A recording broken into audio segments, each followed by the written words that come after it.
Tady máme Míšu Jiráně, který před 10 lety tady nebyl ještě v Kloukanu, to ještě tahal kačera někde. No, já bych připomněl ten včerejšek. Vidíš, že je mladý kluk, ty. Jsem rád, že jsem porazil na 25 metrů pana Pohnána.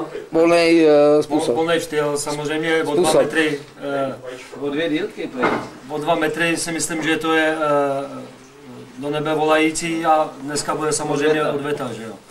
A samozřejmě dám mu třeba metr náskok, protože si myslím, že ty ruce, že plavci mají trošku delší Petr má pocát, když to já mám pocát. No. Jo, tam rozhodujou. A hlavně si musím tady ten kožíšek trošku vohle, aby byl trošku ve vodě hladší. Jo, aby to...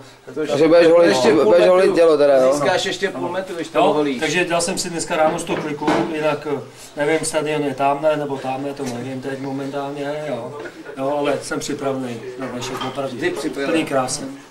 Opálený už jsi taky koukal? No to nevím, tady dneska dnešní ráno jsem začal tím, že jsem šel pozdravit svého kamaráda a udělal mi tento šrám.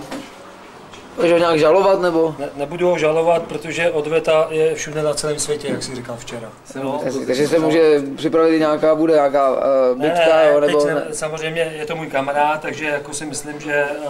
Jako neměl si mít keci, nezlob se. Já to vím, ale takhle si nezautočil už na mě takových minimálně cirka plus 10 let.